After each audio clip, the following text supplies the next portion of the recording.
Hi, I'm Bjorn, and I do movies, and welcome back. We're doing part 3 of the Thunderbolts. I've written the script. Let's go ahead and not waste any of your time. Let's just go ahead and get right into it. Hey, just a heads up, guys. If you have not seen part 1 and 2 of the script, I would highly recommend going back and watching those, as this is the third act. I just want to warn y'all that I'm a little sick right now. I've got a bug or something, so my voice might be a little off. So if you notice that, or I don't do as many voices as normal, that's why. Alright, without further ado, let's go right into the script. We're going to leave right where we left off. We see Taskmaster exit the elevator at the bottom of the Power Broker's tower. He walks in a perfectly straight line for the exit. It's almost eerie how he walks. Once he's out onto the streets of Madripoor, he looks into the crowds of people walking. We see his visor analyze them one by one. As it does, a bone sword grows from his arm. And then he begins to attack people, savagely. We see him impale a woman before he breaks a man's neck. The people in the street start to panic and run away in fear. Taskmaster follows, killing people as he catches them in brutal ways. I want him to move and act almost like he's Michael Myers, very robotic, janky, and methodical, and, brutal. We're gonna hear U.S. agents say, "Hey you, stop that," as Taskmaster's about to kill a young boy. He'll drop the boy and turn. We're going to see his computer in his head analyze them. It shows text that says Thunderbolts above them, and it highlights the 4 of them. Taskmaster says, "Thunderbolts, kill," in a sort of robotic, pathetic voice.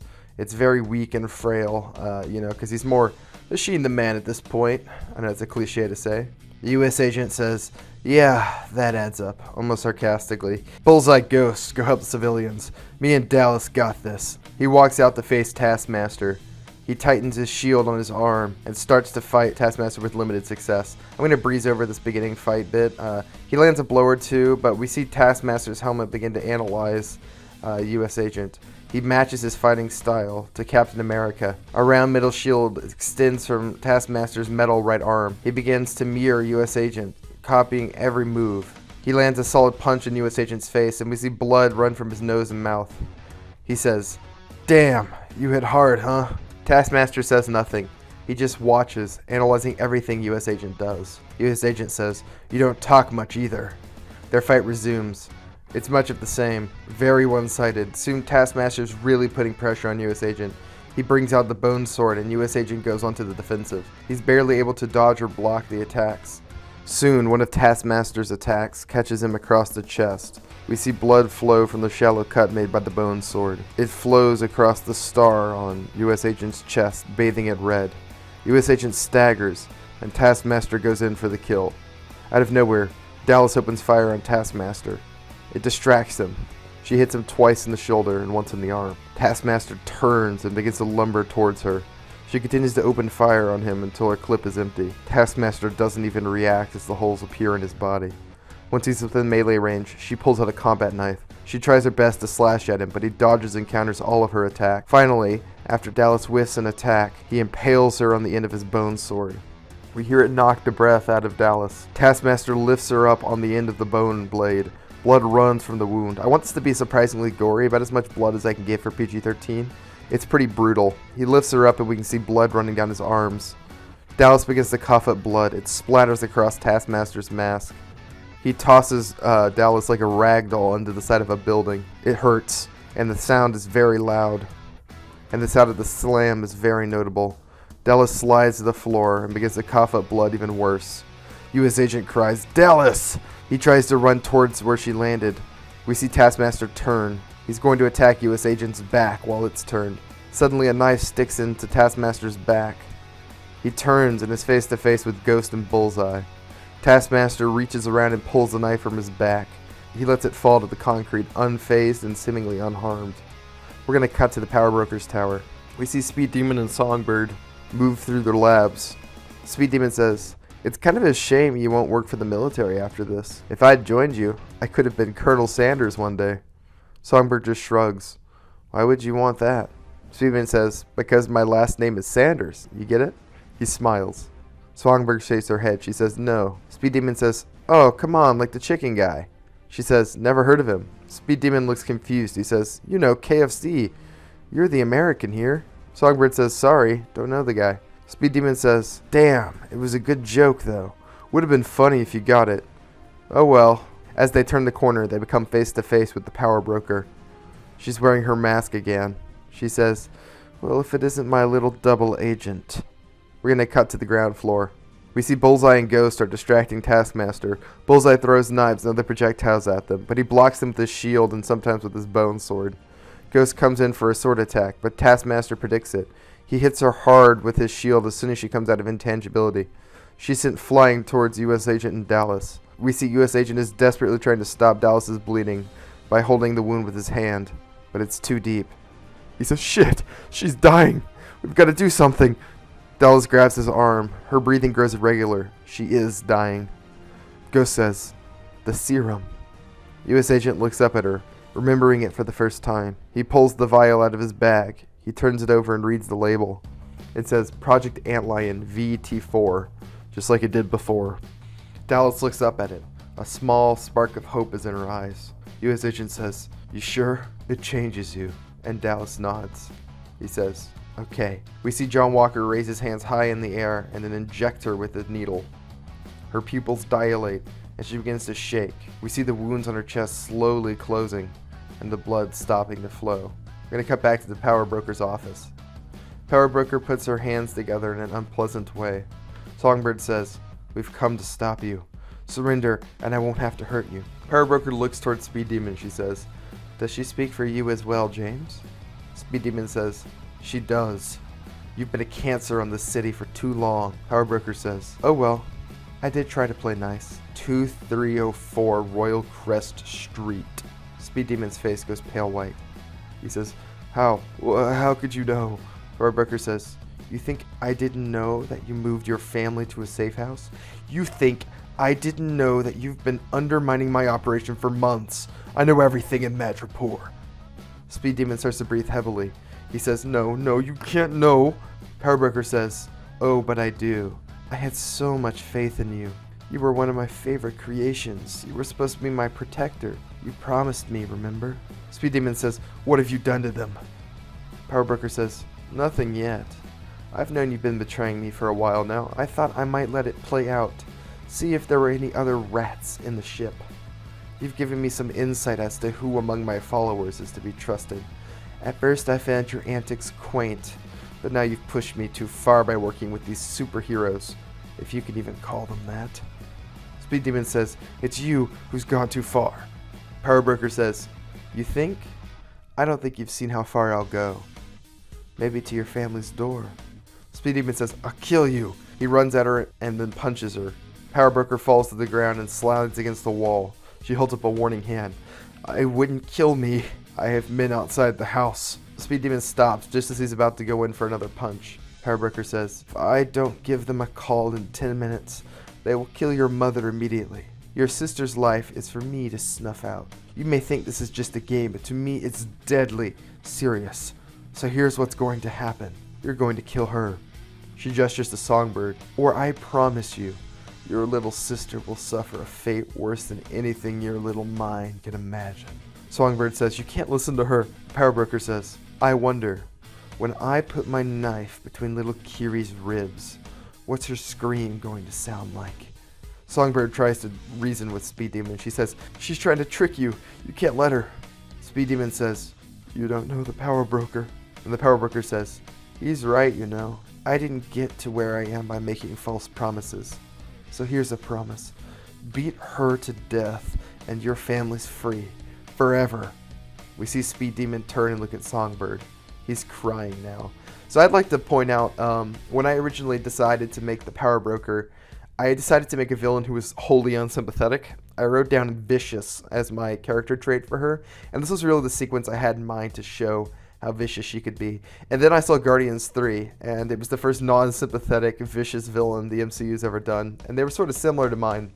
And I was like, shit. So, oh well, here you go. An example of great minds.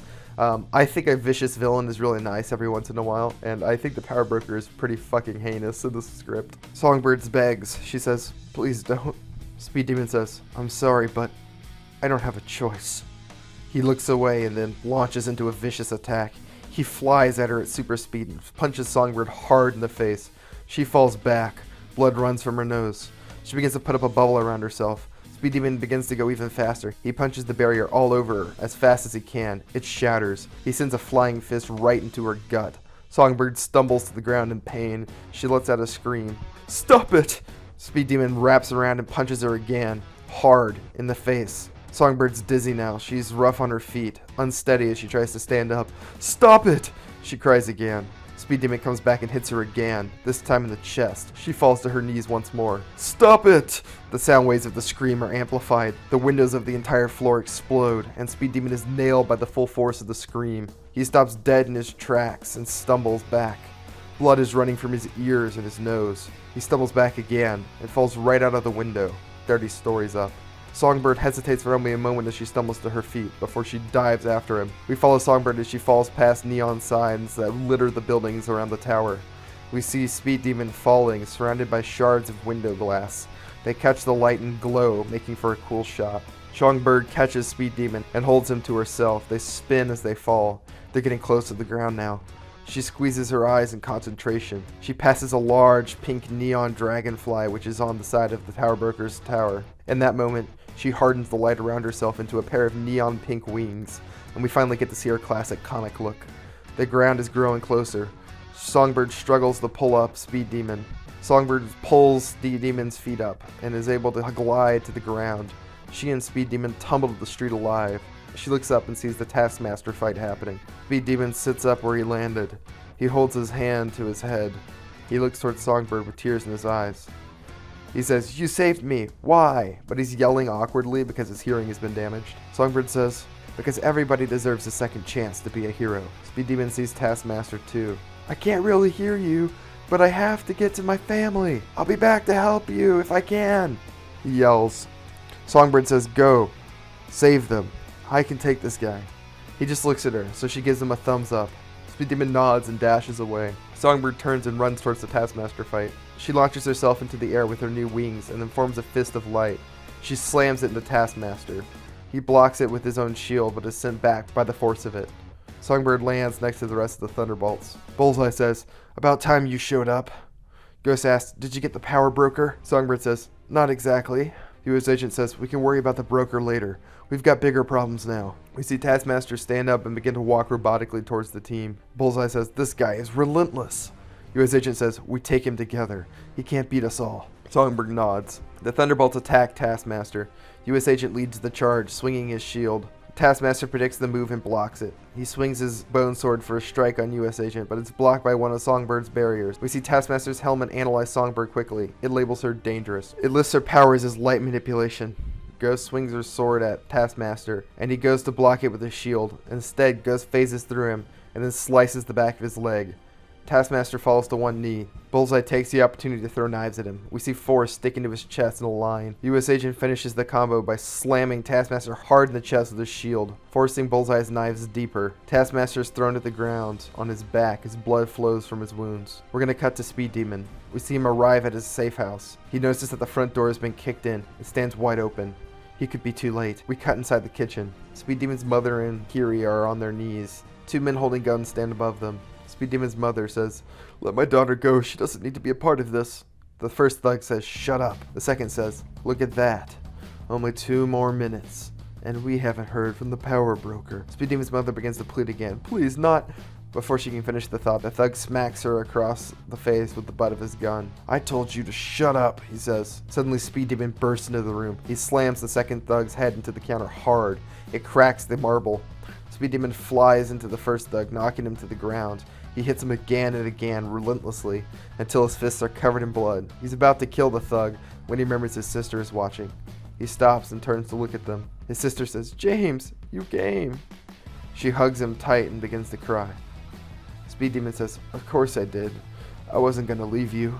Never." His sister says, "It was scary. I thought they were going to hurt us." And Speed Demon says, "I won't let them hurt you. Never again." Speed Demon's mother says, "Did you get the power broker?" And Speed Demon says, "Not yet, but I'm going to. You two get out of here and hide. I'll find you. I have to go back. They need me." We're going to cut to the power broker's tower. We see the Thunderbolts looking at Taskmaster's body laying on the street. Blood pools around it. U.S. Agent says, "I think we got him." As soon as the words leave his mouth, Taskmaster sits up, again like Michael Myers. I kind of have a vibe I'm going for, and it's slasher. He begins to pull the knives from his chest one by one, and then we see the wounds healing up quickly. He has a healing factor. Bullseye says, "You had to say something." Taskmaster takes one of the knives and begins to throw them at the bright streetlights. One by one they shatter, lowering the light levels in the street. Ghost looks confused. She says, "What's he doing?" And Songbird says, "He's getting rid of the light. He's trying to take away my powers. You have to stop him." Taskmaster goes to throw the fourth knife at the last streetlight. Bullseye throws his own knife, knocking the other knife from the air. The two knives fall to the ground and clatter. Taskmaster begins to move forward. U.S. Agent goes to fight him. They clash shields and engage in a fistfight. Taskmaster easily lands hit after hit on the U.S. Agent, just like before. Taskmaster stabs him in the gut with the bone sword, and then tosses him aside. Ghost launches into an attack on him. She slices her sword towards him. Taskmaster holds up his hand and lets the sword go through his arm. His flesh catches the blade. With his other hand, he punches her so hard across the face it shatters her mask. She crumples to the ground. Taskmaster's arm quickly heals itself. Bullseye starts to throw knives. Two stick into his chest. He catches the third out of the air, and in one fluid motion throws it back. It sinks into Bullseye, and he falls to the street, clutching his chest and moaning. Songbird turns what little light remains into a sword. She swings it towards him, but he blocks it with his shield. With his other hand, he grabs her by the neck and squeezes tight. He lifts her off the ground. She tries to scream in order to amplify the sound, but he's choking her too tight for her to even get a noise out. We see the bone sword slowly grow from his hand once more. Suddenly, Speed Demon appears. He grabs the arm Taskmaster is holding Songbird up with and knocks her free. She stumbles to the ground, gasping for air. Speed Demon continues his attack. He punches Taskmaster over and over again. We see Taskmaster's helmet begin to track Speed Demon's movements. It makes a prediction of his path. Taskmaster throws a punch and nails Speed Demon. Speed Demon goes to the floor. Taskmaster walks over slowly as Speed Demon tries to pick himself up. It's too late. Taskmaster grabs him by the throat and hoists him up by the neck, choking him. Once again, the bone sword grows from his hand. He sticks it into Speed Demon's gut, then pulls it free. He's about to go in for another stab when Songbird screams, "Do not hurt him!" The words echo from her mouth, amplified by her powers. Taskmaster takes a step back and drops Speed Demon. The glass in his visor shatters, and we can see his face for the first time. It's covered in scars and cybernetics. Without his visor, he's lost his mimicry. Songbird says, "It's the sound waves. They hurt him." Speed Demon says, "We need to make noise." U.S. Agent says, "I can do that." He picks up a metal pipe and begins to bang it against his shield. We see amplified sound waves blast towards Taskmaster. They slam into him, but he continues to stand. More of the glass on his mask is shattered. He takes a step, then another one. The bone sword begins to grow from his arm. He's heading for Songbird. "It's not enough," she says. We see Speed Demon look around. He notices the speakers in the building for the first time. They're for playing music. Speed Demon says, "I've got an idea." He zooms off. Taskmaster is growing closer to Songbird. The sound waves she's making aren't enough to stop him. We see Bullseye sit up from the ground. He stands up and pulls a knife from his shoulder. He throws it and it sinks right into Taskmaster's legs. Taskmaster has to stop and pull the knife out to continue. U.S. Agent is still beating on his shield with the pipe as loud as he can. We're going to cut to the radio station. We see Speed Demon zoom into the IT room for the Power Broker's tower. He finds the audio controller. He tries to turn it on, but he can't figure it out. He finds the manual and begins to flip through it at super speed. He says, "I got this." He plugs in some aux cords and then presses the power button. The system comes to life. He flips it to the radio setting, then turns up the audio as loud as it'll go. We hear the song "She's a Rainbow" by the Rolling Stones play loudly, and then see Songbird smile. She amplifies the sound waves so they completely surround Taskmaster. We see Taskmaster try to raise an arm and fail. Blood begins to flow from his eyes, nose, and ears. We see his suit automatically inject some kind of drug into his body. His pupils dilate, and he manages to take a step closer to Songbird. We see Songbird struggle to increase the intensity of her sound waves. The pink light wings appear on her back, and she floats off the ground. She screams, and the sound waves grow even more intense. Taskmaster falls to the floor, and the concrete cracks around him under the weight of the sound waves. We see him die as blood leaks from his body. His brains have been scrambled by the intense sound Songbird made. Songbird passes out and begins to fall back towards the floor. Just as she's about to hit the ground, Speed Demon zooms in and catches her. He sets her on the ground. She opens her eyes and lets out a groan. He asks her if she's okay. She says yeah. Speed Demon says, "I'm sorry about before." Songbird says, "Don't be. I get it. Besides, I'm not so innocent myself." Speed Demon asks, how's that? Songbird says, I knew who Colonel Sanders was the whole time. Speed Demon looks genuinely taken aback and then smiles. He says, oh, you asshole. You ruined my joke. He flops back onto the street. He says, you know getting choked hurts really bad. Like bad. Songbird says, yeah, I know. She rubs her own neck. U.S. Agent walks over to Taskmaster's corpse. Bullseye asks, is he really dead this time? U.S. Agent says, I think so. He kicks Taskmaster's body, and it doesn't move. We see Ghost stand from where she'd been knocked out.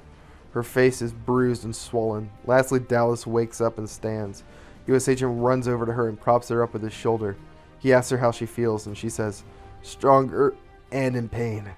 But I'm okay. U.S. Agent says, I'm glad. I really thought I lost you that time.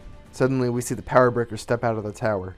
She claps sarcastically as she walks down the steps. Well done. I'm actually impressed. I don't suppose you would be willing to work for me. Speed Demon says, no, they won't. U.S. Agent says, yeah, he's right. Not interested. I'm going to take you back to the States. Power breaker says, I bet you all think so highly of yourself. You think that I'll be in prison long. With what I know, I'll make a deal and I'll be free. And when I am, I'm going to find your children and your wives, your friends, your family, anyone you love. I'll make you... We hear a gunshot and the power broker falls over with a wound to the head. We see Dallas holding her pistol. Everyone turns and looks at her. She says, sorry. She just wouldn't shut the fuck up. U.S. Agent says, damn it, Dallas, we're supposed to be superheroes. Dallas says, she was right, John. She was just going to get free and cause more suffering, and now she won't. Dallas spits at her. She can't hurt anyone. Pretty damn heroic, if you ask me. U.S. Agent says, heroes don't kill. And Dallas says who? U.S. Agent says Ross, our boss. Says the U.S. government and our laws. Says the whole world, damn it. And Dallas says, who gives a shit about what they think? Speed Demon nods his head. He says, she's right. The power broker didn't deserve to be free. We can't be real heroes while we work for the government. We have to do it our way. U.S. Agent says, and what is our way? Dallas says, we help people. But if we run into someone rotten to the core. She sarcastically gestures to Power Broker's body. U.S. Agent says, I'm not sure. Songbird says, please, you have to know. The government does not have the world's best interests in mind. I can see it in your eyes. You want to be a hero like me, to make up for all the wrong you've done. This is our chance. U.S. Agent is moved by her words. He nods. He says, you're right. A superhero team our way. Real justice. Not based on any country's laws. Maybe I can be someone my son can look up to. I see it. I've got a call to make. He pulls out his phone and immediately calls General Ross. We're going to cut to Ross. We see him golfing. He chips the ball onto the green. He nods as we hear his phone go off. He looks at the caller ID and frowns. He says, Walker, this better be good news. U.S. Agent says, the power broker is dead. Ross says, what? I told you I wanted him alive. Are the serum samples secure? U.S. Agent says, they are now, but they won't be for long. I'm going to destroy them. Ross says, what? Do you know what the hell you're saying? And U.S. Agent says, I do. As of today, the Thunderbolts no longer represent the United States government or its interests. We're doing our own thing. Ross says, you're making a very powerful enemy, Walker. I have political pull you can't even imagine. I'll have you back in the raft in a week. Walker says, respectfully, sir, we're not afraid of you. Come after us if you want. But know our justice is like lightning. Even for you. He hangs up the phone. We see him smile. He says, that felt good. Speed Demon says, that was badass. Dallas says, it was pretty cool. Bullseye sarcastically says, well, now that our ticket out of prison is gone, I'm out. You guys have fun playing superheroes. I'm gonna pass. U.S. Agent says, what, you don't want to join us? Bullseye says, no. If playing superheroes means being a criminal again, I ain't going to play pretend anymore. He starts to walk off. The U.S. Agent tries to follow as if to stop him, but then winces in pain and falls to a knee. He's pretty torn up.